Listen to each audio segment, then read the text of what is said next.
Grabatzen ari garen unean arratsaldeko 4:19 diren honetan, ez dakit mugikorrak ere eutsiko ote duen, nahiko oinarri prekarioa baitaukagu une honetan, baina ea bideoa egiteko behintzat gai garen kontua kontu. Gaur hasiko da Liga txapelketa, gizonezkoen futbolari dagokionez, eta lehengo urtean egin genuen bezala, urten ere pronostikoa egingo dugu.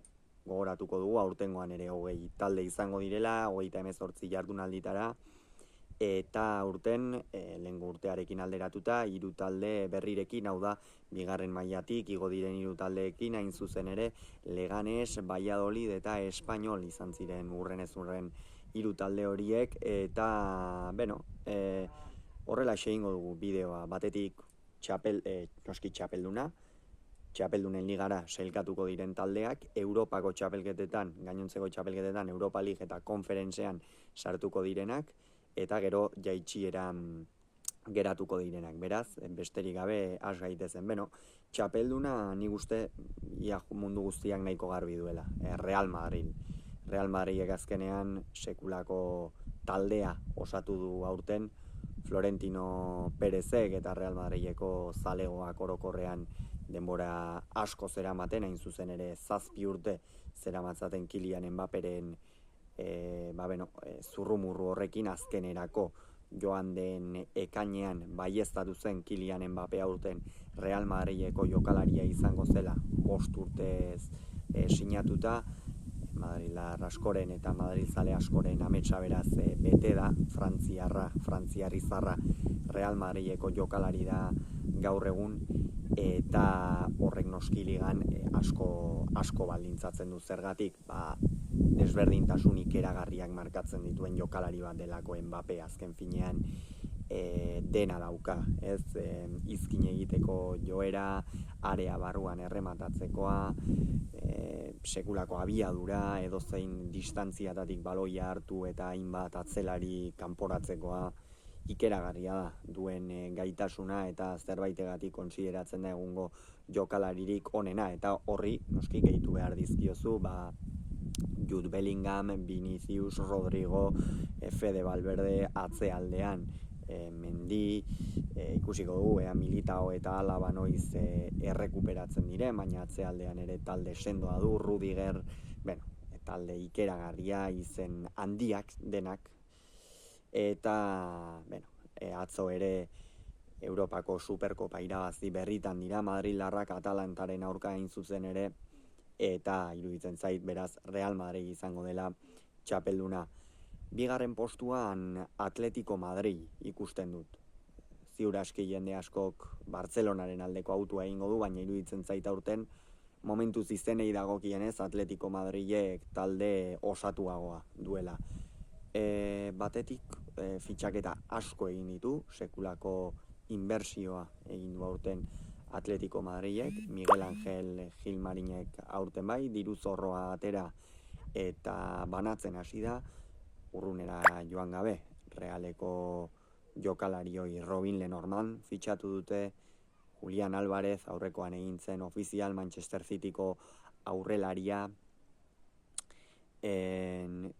Gallagher oraindik ere ez da ofizial, Alexander Sorloth, izen ugari eta denak ere izen handiak gainera. Javi Guerraren fitxaketa azkenerako erori egin zitzaien, baina hala eta guztiz ere sekulako izenak dauzka, talde oso sendoa, eta urten iruditzen zait bigarren postuan geratu beharko litzakeen taldea izan beharko lukela, eta geratzen ez bada sekulako hondamendia gertatu beharko litzaioke, ez badakigulako gaur egun ligan eta alako taldei nola barkatzen zaizkien gauzak, ezta. 3. postuan Bartzelona ikusten dut, aurten Hansi Flickekin, denboraldi aurrea txukun xamar hasi zuten, baina azken partidetan zalantza ugari sortu dituzte, batez ere aurrekoan Joan Gampersarian, Montjuiken jokatutako norgehiagoka horretan, Monakoren aurka 3-3 galtzea, ez zait iruditzen Bartzelonako zaleentzat euren gustukoa izan zenik.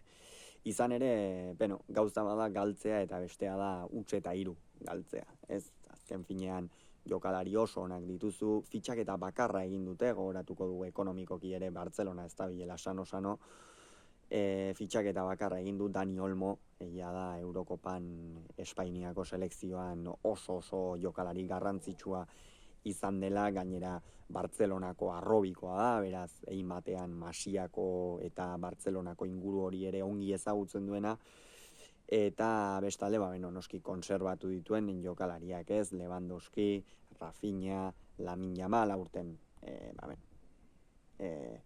Eurokopan erakutsi du, eta naiz eta 17 urte izan, taldeko izar handienetako bat izango da, gero oraindik ere berreskuratzeke dauden Pedri, Gavi, hor orain sartu diren gazteak, Casado, Bernal, Pau Victor, Ferminek joko olimpikoetan oso maila ona eman du. Behar bada izen aldetik edo, ez dauka Real Madridek edo Atletico Madridek dauzkan talden sendotasunik, baina bai lehiatzeko talde bat badela, beste urtetan ere erakutsi izan du ez, Bartzelonak, behar bada euren alde asko eman ez denean ere, lortu dutela emaitzak atera eta batean euren helburuak lortzea ez noski, Bartzelona baten helburua urtero liga irabaztea izan behar baitu, baina naiz eta ligarik ez irabazi, jendeak gutxien ematen zuenean euren alde, hortxe egon da, beti Bartzelona ez, eta hori ere kontuan hartzekoa da, ikusi beharko da, ea Hansi Flickekin nola egokitzen diren ligara, entrenatzailearentzat ere eremu berria izango baita, eta ez da erraza izango, Hansi Flickentzat Bartzelonako batez ere lehen denboraldia baino gehiago, lehenengo zatian egongo da gakoa, ea jokalariek zenbateraino sinesten duten bere mezuarengan, orain artean Hansi Flickekin ditugun erreferentziak batez ere Bayern Munichen eta Alemaniako selekzioan dira, hor Alemaniako selekzioan ez zuen paper oso ona egin, Bayern Munichen 6 tituluak irabazi zituen, eta batean horixe izan zen Joan Laportaren irizpideetako bat ziur aski Bartzelonako entrenatzaile izateko, gaur egun kargu oso arriskutsua, sua dario, aulki horri Luciferren aulkia dirudi, hor Xavi Hernandezek ikusi da zenba sufritu duen, alde guztietatik kritikak, taldeak ongi jokatzen ez baldin badu Hansi Flicki berehala botako zaio jendea gainera, eta ikusiko dugu Bartzelonak nola kudeatzen duen hori. Laugarren postuan Villarreal ikusten dut, iruditzen zaita urten fitxaketa oso onak egin dituztela. Aioze, lehen urtean Betisen oso denboraldi ona egin zuen jokalaria, eta horrek Eurokopara eraman zuena, da Eurokopan Luis de la Fuenterentzat ez zela jokalari finko bat izan Espainiako selekzioan, baina bai Betisen Manuel Pellegrinirentzat lehen urtean oso jokalari garrantzitsua izan zen, eta egin batean esan daiteke Aiozek Villarreali aurrealde horretan kalitate salto handia eman diola, horrez gain Pepe fitxatu du, egia da, Arsenalek fitxatu zuenean Pepe bazirudien futbol mundua utziko zuen jokalari bat izango zela ez, baina ez da horrela izan, eta Villarreala joan da, aurten okerrezpaldin banabil ez du txapelketa europearri jokatuko, horrek ere noski mesede egiten dio talde grogetari, bere aurkari izan daitezkeen horiek Europako txapelketetan egongo direlako, eta logikoa den moduan egutegi estuagoak izango dituztelako, eta alde horretatik grogetek abantaiarekin jokatzen dute, gero erdian hortxe, dituzte jokalari oso garrantzitsuak, Dani Parejo, Baena, ez, Baena ere joko olimpikoetan eta Eurokopan egona, ikusiko du ea Villarrealek ze maila ematen duen, baina nik txapeldunen ligan sartuko dut. 5. postua Reala jarriko dut. Reala iruditzen zait, aurten uda mugitua izan da, azken urteetan behar bada lasai xamar edo, otera ohitua zegoen zale txuri urdina, baina urtengo udan mugimendu ugari izan dira. Robin Lenormand joan da, Martin Zubimendirekin ere hortxe zurrumurru ugari izan ziren, azkenerako aurrekoan baieztatu zen badiru diela oraindik ere abuztuaren 30 arte dago merkatua eta ikusteko dago. Esan behar dute, ni momentu honetakoarekin ari naiz, momentu honetan dauden plantillekin, oraindik ere abuztuaren 31 arte denbora dago, ziur aski taldeak oraindik ere hainbat jokalarirekin negoziatzen ari dira, esate baterako Arsenalek jada baieztatu da Mikel Merinorengatik lehen eskaintza egin duela, baina Realak ez du onartu, 40 milioi edo ezerrez esan omen du Jokin Aperribai Mikel Merinorengatik, eta ikusiko du afera hori nola amaitzen den, hurrengo urtean amaitzen zaio kontratua Iruin semeari, eta, zaila da urtengo denboraldian geratzea, baina Mikel Merino geratzen bada Europa Ligeko postu horietan Realak sartu beharko luke.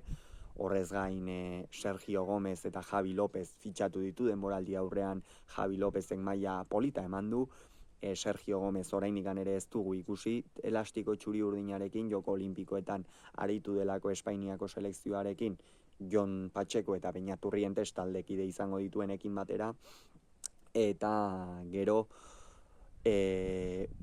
Xeraldo Becker, Take Kubo, Mikel Oyarzabal, jokalari garrantzitsuak hauek ere, eta iruditzen zait, Realak Europa Ligeko postuetan egon beharko lukeela.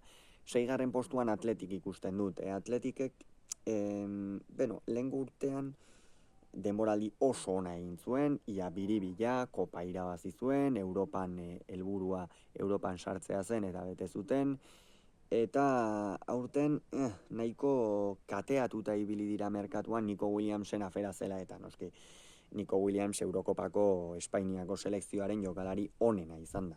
Onena, zalantzari gabe, Lamin Yamalekin batera, onena izan da. Eurek eman dizkiete egin batean Espainiako selekzioari garaikurra irabazteko gakoak gehiena eurek egin dute, sekulako abiadura dauka ezkerralde horretatik desberdintasuna markatzen ditu, eta pentsa Eurokopan desberdintasun hori markatu bazituen, baligan teoria mailan edo atzealde batzuk askoz ere ahulagoak izaki, min gehiago egin dezake hortik Nico Williamsek, lehen urtean jada erakutsi zuen, baina urten maila igo du. Eta Bartzelonarekin egon da sekulako zurrumurrua, gero Paris Saint-Germain ere sartu zen, azkenerako badirudi Paris Saint-Germaini ezezko eman ziola, hor zurrumurru ugari daude, ez zait gustatzen halakoi buruz kirolunean hitz egitea, izan ere zurrumurruak besterik ez dira, eta ofizialegin arte ez zait iruditzen inongo zentzurik daukanik, aparteko informaziorik ez palima daukagu hitz egiten hasteak, baina bai Nico Williamsekin Atletikek eduki du afera nahiko zaila, eraman beharrekoa, baina hortxe, eta nik Atletik 6. postuan ikusten dut, kontutan hartuta badirudiela Nico Williams taldean geratuko dela. 7. postuan Betis ikusten dut. Betis, urtero hor Europan egon behar duen talde bada, bere jokalari oso garrantzitsuak mantenduko ditu, Aioze joan egin zaiola, hor aurrealdean eduki ditzake arazotxo batzuk aurten golari dagokionez, Fekir hortxe mantentzen du, beste jokalari garrantzitsu batzuk ere, Sabali, Bellerin, egia da urten beste aro bat edo, beste fase bat hasi dezakeela Betisek, baina Europan egon beharko luke. Eta oraingoa zen jaitsierarekin, zuloarekin, eta 18. postuan Getafe ikusten dut. Esaten ari gara, orain artean dauden plantillen arabera ari gara pronostiko hau egiten, orain artean, eta orain artean Getafek ez dauka ez zait iruditzen lehen mailan lehiatzeko, edo behintzat mantentzeko lehiatzeko, noski, baina mantentzeko plantillarik daukanik. Abuztuaren 30 arte dago merkatua irikita, hori ere oso kontutan hartzeko gauza bada, baina ordura arte Getafek aldaketa asko egin beharko ditu, aurten maila mantendu nahi badu. Jose Bordalasek gaur goizean, oker ez palima naiz, 13 jokalari zituen izen eman da ligan, pentsatzen dut orain gehiago izango dituela, orain ez dut begiratu, baina pentsatzen dut baietz. Eta, 18. postuan, une honetan behintzat, Getafe ikusten dut. 19. postuan, Espainol ipiniko dugu. Jokalariak baditu, jokalari entzutetsuak, baina lehen mailan lehiatzeko beste zerbait behar dela iruditzen zait. Ez dauka horrela figura edo izen garrantzitsurik espainolek, eta hori dela eta 19. postuan ipiniko dut. Eta azken postuan Leganesi ere antzeko zerbait gertatzen zaio. Lehen urtean nahiko sobran ibili zen bigarren maila, baina urten lehen mailan ikusi beharko da, iruditzen zaidalako aurten goiko taldeek badituztela jokalari oso onak. Batez ere Girona batek, ez? Naiz eta Sabiño joan zaion, zenbait jokalari joan zaizkion, Aleix Garzia esate baterako, iruditzen zait bestetik Brian Hill, alako jokalariak etortzeak ere, lehen mailan arazori gabe mantentzeko aukera emango diola, eta Europan ez ditu sartu, ez zaidalako iruditzen txapeldunen ligarekin eta ligarekin uztartu ahalko duenik aurten Gironak. Baina, hauxe, ligari buruz uste duguna, mugikorrak aguantatu digu, ikeragarria, mentxe euskarri nahiko prekario batean ipini baitut, esan dugun bezala, baina gaur hasiko da liga, ea nola hasten den Athletic Getafe eta Betis Girona, bi partidak ikustekoak benetan, ea zer gertatzen den, noski kirolunean aurten ere ligaren jarraipen zorrotza izango duzue, eta hauxe beraz, esan beharreko aurrengoan gehiago izango duzue, bitartean izan agur.